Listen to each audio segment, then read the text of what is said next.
सभी भेज हैं सामने। भारत माता की, भारत माता की जय। जय श्री राम, जय जय श्री राम। दोनों हाथ खड़े करके बताएं।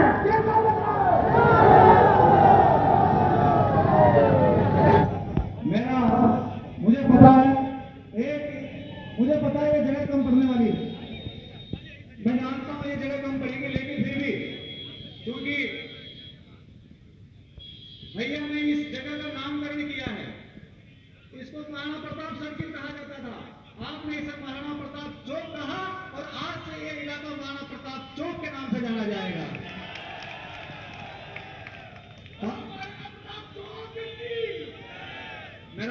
मैं बार बार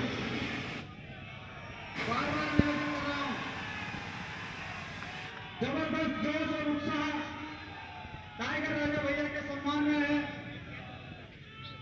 मंच पे वही उपस्थित रहेंगे जिन्हें आमंत्रित किया जा रहा है। जय श्री राम, जय श्री राम।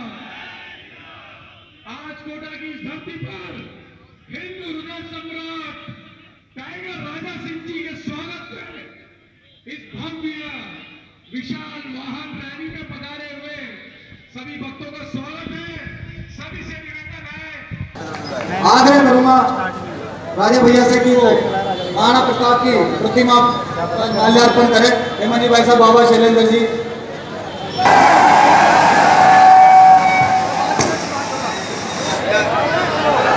भैया का बहुत से पूर्व तेज वीर सिंह जी से निवेदन है। जिंदाबाद टाइगर राजा, जिंदाबाद जिंदाबाद जिंदाबाद। वीर शिरोमणि महाराणा प्रताप।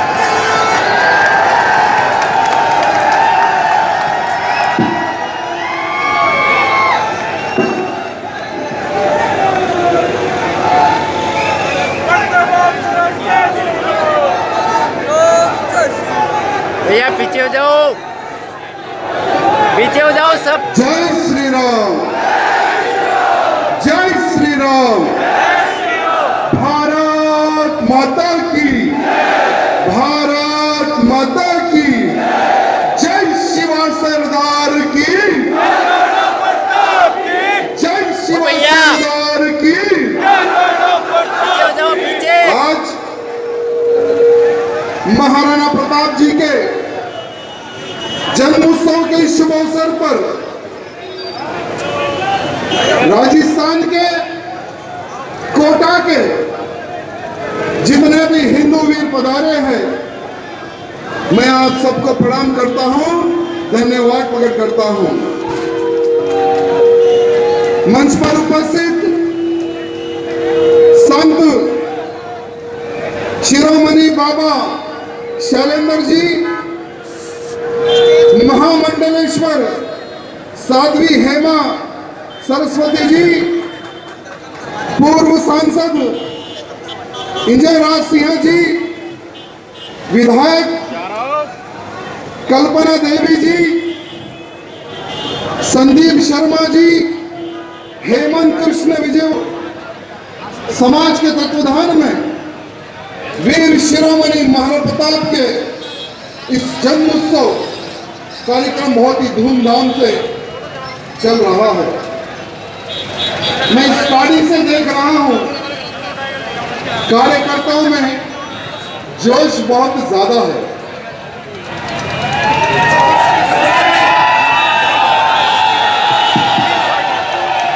जोश के साथ में हमें होश भी रखना बहुत ही जरूरी है। मैं स्टार्टिंग से देख रहा हूं कार्यकर्ताओं को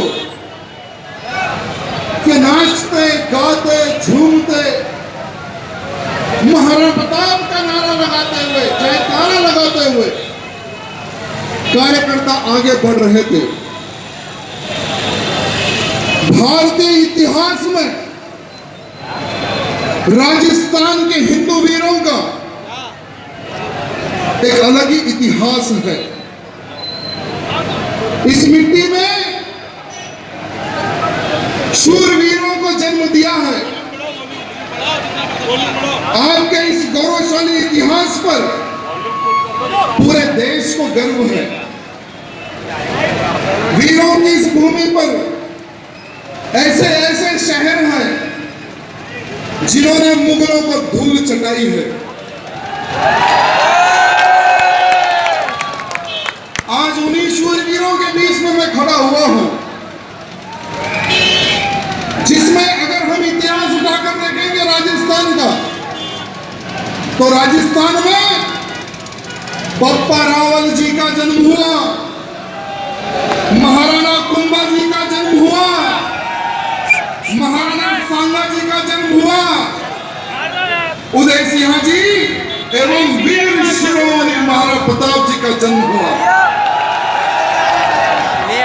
इतिहास गवाह है कि महाराणा प्रताप के शौर्य और पराक्रम के विजय का पूरी दुनिया गाती हो के विजय गाता। पूरी दुनिया को पता है कि महाराणा प्रताप जी ने किस प्रकार से अकबर की सेना से लोहा लिया और अकबर की सेना को लोहे के चने चबवाया। महाराणा प्रताप जी का जन्म 9 मई 1540 में राजस्थान के कुंभलगढ़ में हुआ। वैसे तो यहाँ पर ऐसे ऐसे वीर हैं, ऐसे ऐसे सैनिक हैं, महाराणा प्रताप जी का इतिहास यहाँ के बच्चे बच्चे जानते हैं। लेकिन आज मुझे इस राजस्थान की धरती पर आकर बहुत ही आनंद महसूस हो रहा है।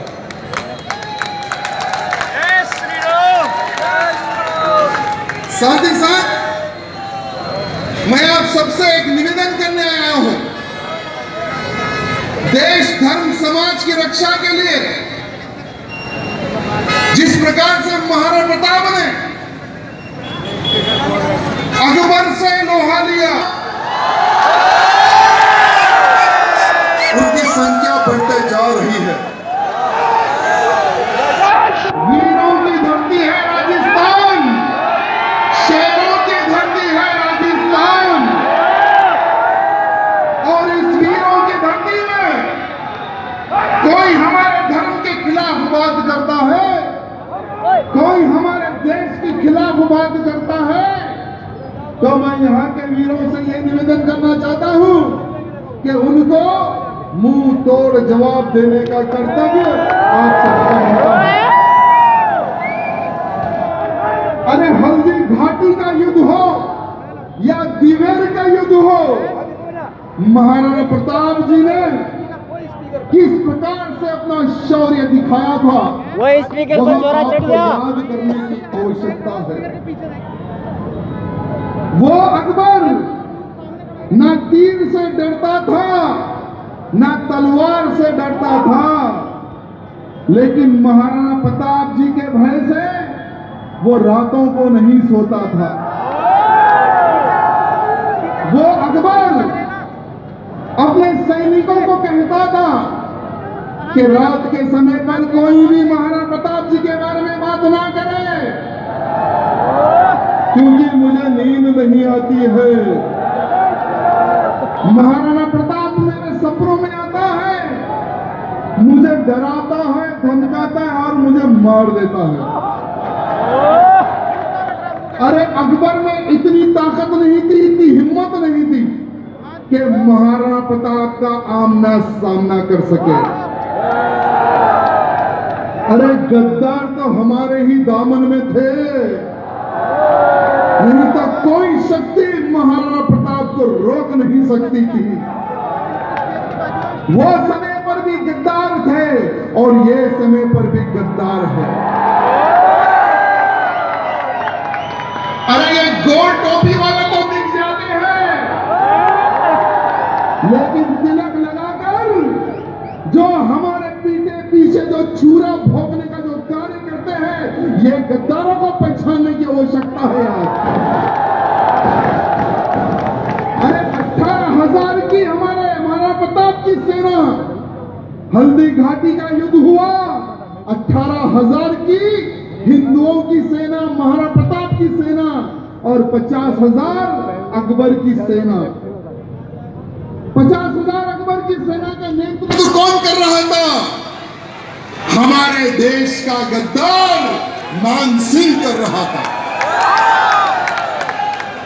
ऐसे कई मान सिंह वो समय पर थे जिन्होंने अपने राज्य को बचाने के लिए अकबर के पैरों पर अपनी पकड़ी रख दी। लेकिन शूरवीर महाराणा प्रताप ने राजस्थान के मान सम्मान के लिए, मेवाड़ के मान सम्मान के लिए सर कटाना स्वीकार किया, लेकिन उस गद्दार के सामने सर झुकाना स्वीकार नहीं किया। आज इन वीरों के बीच में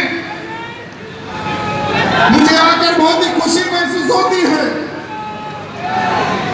कि मैं ऐसे वीरों के साथ हूं जो अपना इतिहास भूलते जा रहे हैं। क्या हम महाराणा प्रताप का इतिहास भूलेंगे या किसी को भूलने देंगे?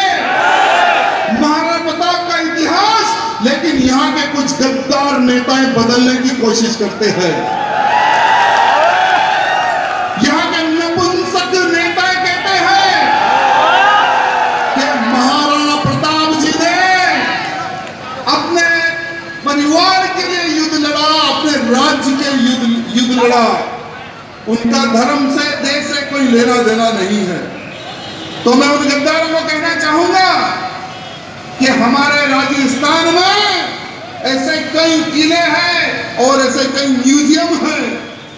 अरे वहां जाकर महाराणा प्रताप का एक बार इतिहास पढ़ लेना। क्या महाराणा प्रताप ने अपने लिए युद्ध लड़ा या हमारे मान सम्मान के लिए, देश की रक्षा के लिए युद्ध लड़ा? उन गद्दारों को पता चल जाएगा।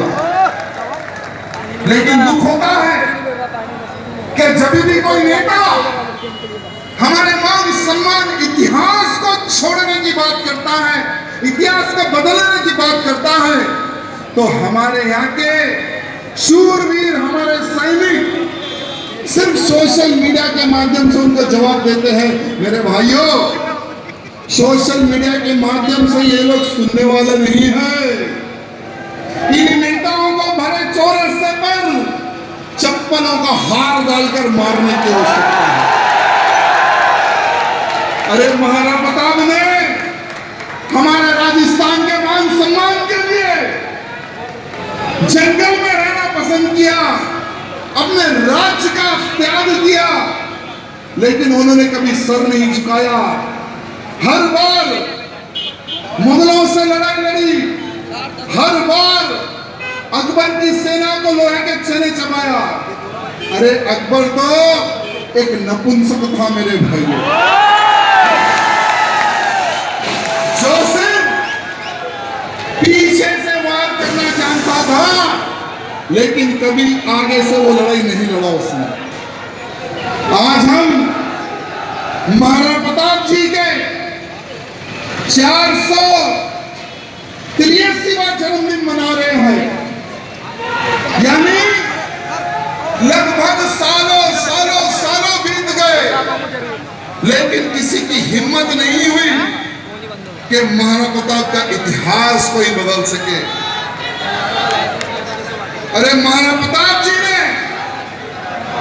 किस प्रकार से एक हमारे लोहार को इकट्ठा करके सेना बनाकर इन दुश्मनों को हमला किया, हमारे राजस्थान का मान सम्मान बचाया।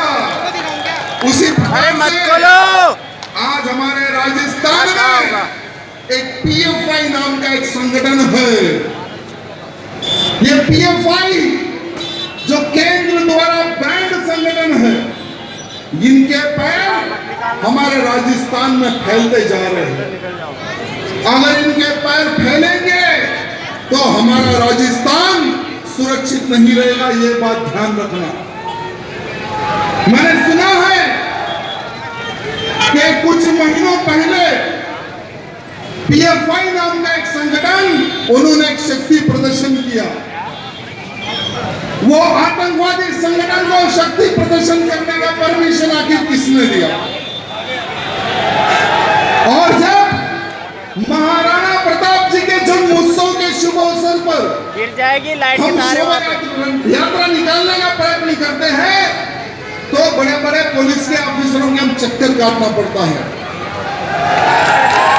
रिक्वेस्ट करना पड़ता है।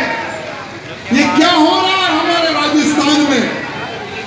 देशद्रोहियों का समर्थन और धर्म रक्षकों को चक्कर काटने पड़ते हैं। रामनवमी शोभा यात्रा हो या हनुमान जी शोभा यात्रा हो, उन पर पत्थर फेंके जाते हैं। ये शर्म की बात है। मैं हमारे राजस्थान के वीरों से कहना चाहूंगा कि तुम कौन हो? हमें जातिवाद को बाजू रखना है। तू हिंदू, मैं हिंदू, हम सब हैं एक हिंदू। यह स्लोगन को हमें मजबूत करना है। यह स्लोगन मजबूत होगा तभी हम हिंदू सुरक्षित रहेंगे मेरे भाइयों। नहीं तो आने वाला समय हिंदुओं को तोड़ो और राज करो, ऐसी नीति यहाँ पर प्रारंभ होने वाली है। महाराणा प्रताप का बेटा कौन था? ओ शेर ने आगे उठा दी। महाराणा प्रताप जी के बेटे कौन थे? कौन थे? कौन थे? उन्होंने क्या किया था? दिवेर के युद्ध में किस प्रकार से उनकी ताकत उन्होंने बताई थी? जो अकबर के चाचा सुल्तान के ऊपर जब भाला उन्होंने फेंका तो घोड़े सहित वो जमीन में घुस गया था। अरे बाप तो बाप, बेटा भी महान था। अरे ये देख पहलवान खान, जब महाराणा प्रताप जी के बेटे के पास, अमर सिंह जी के पास जाता है हमला करने के लिए, तो महाराणा प्रताप क्या करते हैं, क्या हाल करता है पहलवान खान का? एक ही बार में 2 टुकड़े कर देते हैं उस गद्दार के। तो सोचिए कितनी ताकत थी बाप और बेटे में। और मैं देख रहा हूं यहाँ के नौजवानों में एकदम सिंगल फसली। अरे 2 को तो मैं ऐसे ही हाथ में उठा लूंगा। क्या हम आज के जो अकबर का रूप लेकर जो लोग घूम रहे हैं, क्या इनसे हम सामना कर सकते हैं? अगर ये पर्सनालिटी होगी तो क्या हम सामना कर सकते हैं? नहीं कर सकते हैं। आज देशद्रोहियों की सोच क्या है और हमारी सोच क्या है? कितना परिवर्तन आया है उनकी और हमारी सोच में? यह विचार विमर्श करने की आवश्यकता है मेरे भाइयों। यह सोचने और समझने की आवश्यकता है। कुछ ही दिन पहले हमने सुना था कि जहां पर हल्दी घाटी का युद्ध हुआ, वहां पर महाराणा प्रताप जी की प्रतिमा को तोड़ने का प्रयत्न किया। क्या यह बात सही है? क्या कौन थे ये लोग जो हमारी महाराणा प्रताप की प्रतिमा को छूने की हिम्मत की? कौन थे ये लोग? मैं सरकार से निवेदन करना चाहूंगा कि जिसने भी महाराणा प्रताप की प्रतिमा को हाथ लगाया उनको आप तुरंत पकड़े, कड़ी से कड़ी सजा दिले। नहीं तो ये महाराणा प्रताप के बेटों को जब वो पता चल गया कि गद्दार कौन है तो सोचो क्या होगा। पहलवान खान का जो हाल हुआ वही इन गद्दारों का भी हाल होगा। होगा ना हाल? अरे वो समय पर तलवार की नोक पर इन्होंने हिंदू धर्म छोड़ा, सलवार पहनकर इन्होंने चूड़ियां पहनकर घर में लोग चुप गए। और आज हमारे ऊपर, हमारी प्रतिमाओं के ऊपर, हमारे इतिहास को छेड़ने का ये लोग प्रयत्न करते हैं। आज हमारे इस क्षेत्र में मुझे बहुत सारे कार्यकर्ता मिले थे जहां मैं रुका हुआ था। वो बता रहे थे कि भैया जी, जब भी धर्म की बात आती है तो यहां पर ग्रुपिज्म हो जाता है। क्या ग्रुपिज्म है? तेरा ये ऑर्गेनाइजेशन, मेरा वो ऑर्गेनाइजेशन, तुम उस संगठन से हो, तुम इस संगठन से हो। अगर ये सोच रखेंगे तो क्या हम हिंदू राष्ट्र बना सकेंगे देश को? छोटो माइक। हिंदू राष्ट्र अगर हमें बनाना है तो ये 5 उंगली ऐसे नहीं, हमें मुट्ठी बनाना है, तभी हम हिंदू राष्ट्र की स्थापना कर सकेंगे। नहीं तो हिंदू राष्ट्र की स्थापना नहीं होगा मेरे भाइयों। हाल ही में एक मूवी आई थी द केरला स्टोरी। कितने लोगों ने देखी है वो मूवी? बहुत सारे लोगों ने वो मूवी नहीं देखी है। मैं निवेदन करता हूं कि वो मूवी अकेले जाकर मत देखो,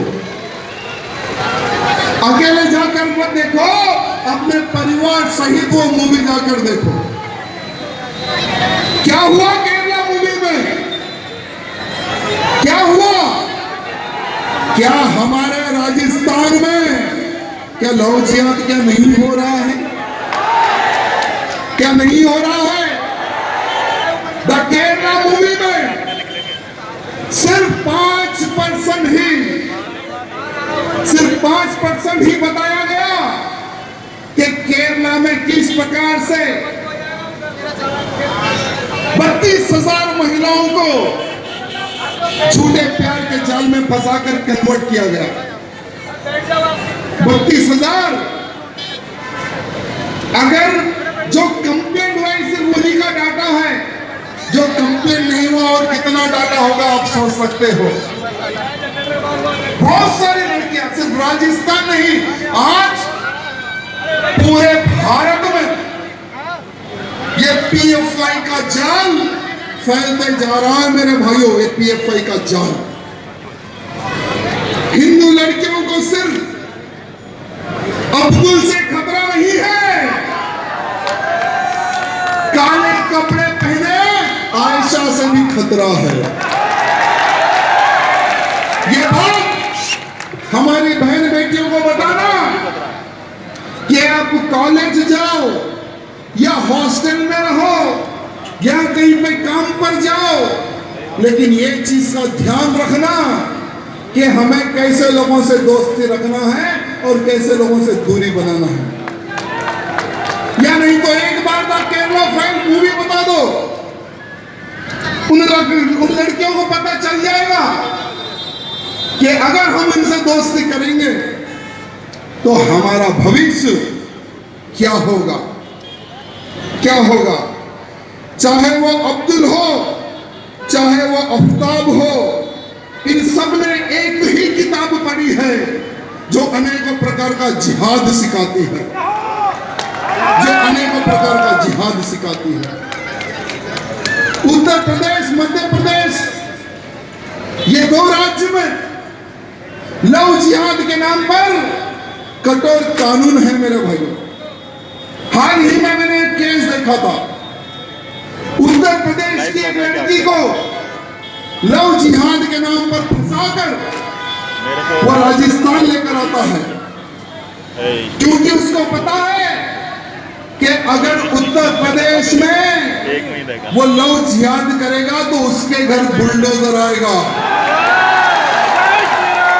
या उसके पिछवाड़े में गोली चलेगी। इसीलिए वो वहां की लड़की को राजस्थान में लेकर आ गया। उस लड़की को किस प्रकार से फंसाया उसने?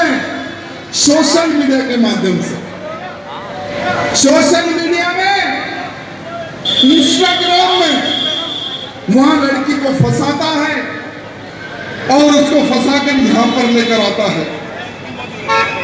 अरे मुंबई में श्रद्धा वालकर को किस प्रकार से दिल्ली में टुकड़े टुकड़े करके मार दिया गया। जयपुर की प्रेरणा का क्या हाल हुआ मुझे बताने की आवश्यकता नहीं है। आज हमारे इस क्षेत्र में, हमारे इस राज्य में अनेक अलग प्रकार का लहू जिहाद का एक काम चल रहा है। आप लोगों ने देखा होगा, उबेर हो, ओला हो, रैपिडो हो, ये क्या कार्य करते हैं? ये लोग उबेर वाले क्या करते हैं, रैपिडो वाले क्या करते हैं, ओला वाले क्या करते हैं? अगर किसी को इस क्षेत्र से उस क्षेत्र में जाना है तो ऑनलाइन हम 4 व्हीलर मंगा सकते हैं या 2 व्हीलर मंगा सकते हैं। बेंगलुरु का एक केस बताऊंगा आपको। इसी प्रकार से एक महिला एक जन्मदिन में जाती है, उसके दोस्त के घर जाने के लिए रैपिडो बुक करती है। बाइक वाला आता है, लड़की को देखता है, गाड़ी में बिठाता है, उसके दोस्त को वो मैसेज कर देता है कि एक हिंदू लड़की मेरे पीछे बैठी हुई है। उस लड़की को ले जाकर एक कमरे में बंद करके 10 दिन तक उसके साथ क्या करते हैं मैं बोलने की आवश्यकता नहीं है। जब वो लड़की होश में आती है, कंप्लेंट करती है, जब उस लड़के का इंट्रोगेशन होता है तो वो एक हिंदू लड़की नहीं, उस प्रकार से कईयों लड़कियों का उसने बलात्कार किया है, ये वो कबूल करता है, वो एक्सेप्ट करता है। तो ये अवेयरनेस कौन लाएगा? क्या हम सबका कर्तव्य नहीं है कि ये ओला हो, उबेर हो, रैपिडो हो? अरे अगर हमारी बहन बेटी को कहीं जाना है तो आप लोग उनको छोड़े, इनके भरोसे ना छोड़े, ये मैं आप सबसे निवेदन करना चाहता हूं। अगर इनके भरोसे छोड़ोगे तो आने वाला समय आप लोगों को पछताने वाला समय दिखेगा। जब पछताओगे तो क्या कुछ नहीं कर सकोगे। अरे आने वाला समय, अब हमारे हिंदुओं को संगठित होने का समय है। राजस्थान के हर वो हिंदू को महाराणा प्रताप का रूप लेने की आवश्यकता है। अरे वो समय पर एक अकबर था, आज हर गली, हर चौराहे पर अकबर की नाजायज औलादों की संख्या हमें बहुत ज्यादा दिखती है।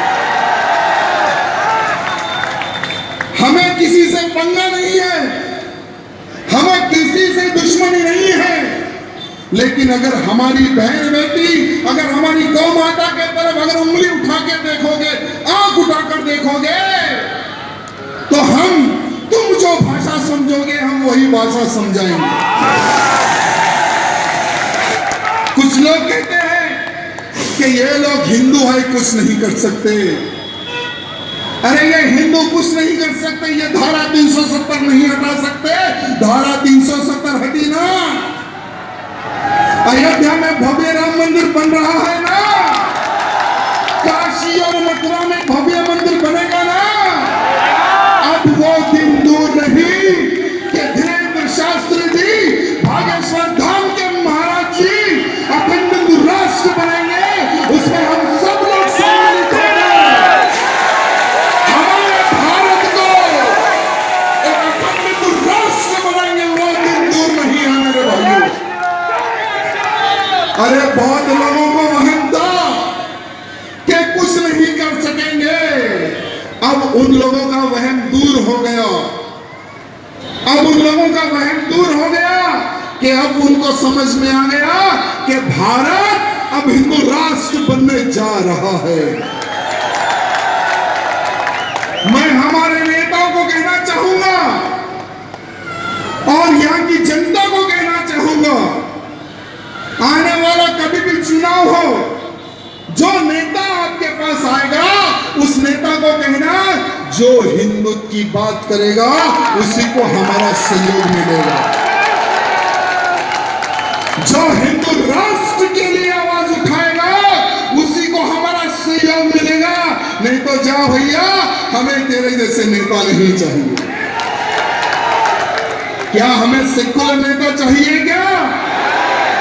जब रामनवमी शोभा यात्रा पर पत्थर मारते हैं, हनुमान जन्म उत्सव पर पत्थर मारते हैं, और ये नेता ऑफिसों में एसी रूम में बैठकर तमाशा देखते हैं। हमें ऐसा नेता नहीं चाहिए। हमें कैसे नेता चाहिए? जहां कहीं भी हमारे बीच में खड़े हो। हमें ऐसे नेताओं का निर्माण चाहिए, नेता हम में से कोई नेता बनो। अरे कब तक किसके पीछे जाओगे? तुम खुद तुम्हारे क्षेत्र के नेता बन जाओ यार। प्रधानमंत्री मोदी जी से एक निवेदन करना है हम सबको।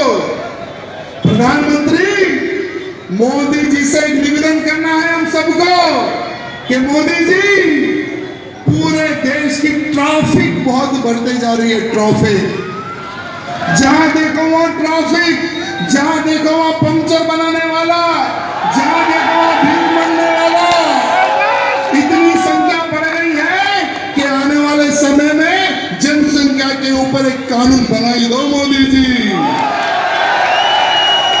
आज का हमारा जो हिंदू है एक स्कीम में चल रहा है, एक स्कीम में।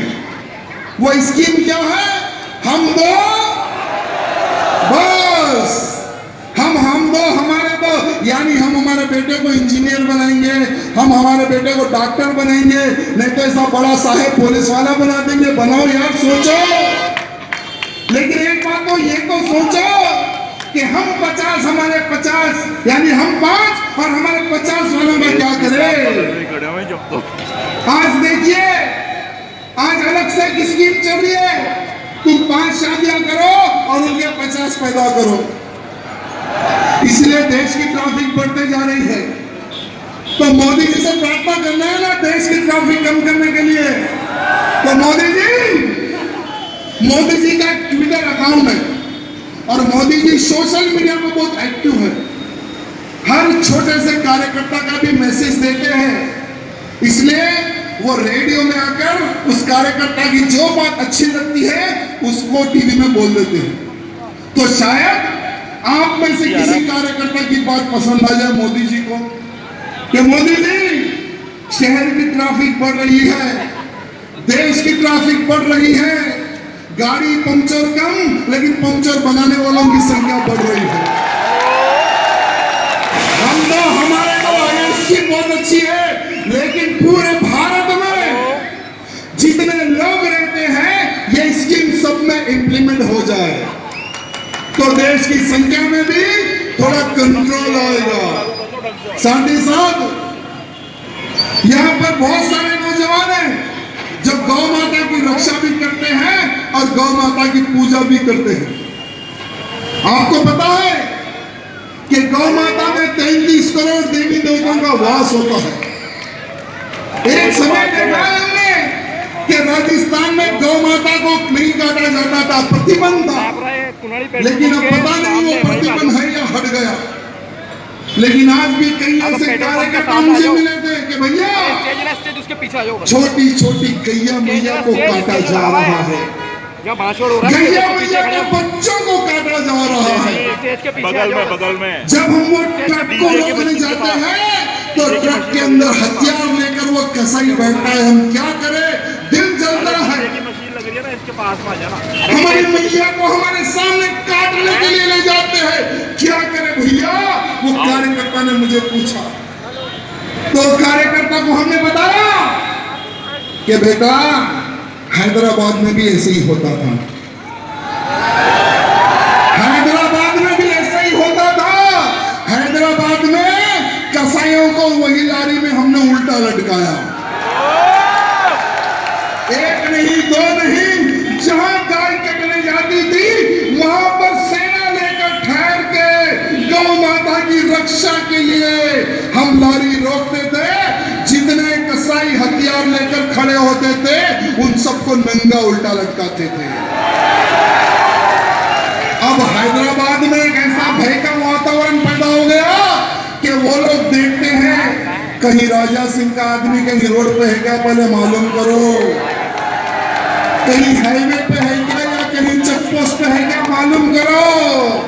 एक पायलटिंग गाड़ी पहले आगे भेजो, अगर नहीं है तो एकदम पैक करके गायों को उनके बच्चों को काटने के लिए ले जाओ।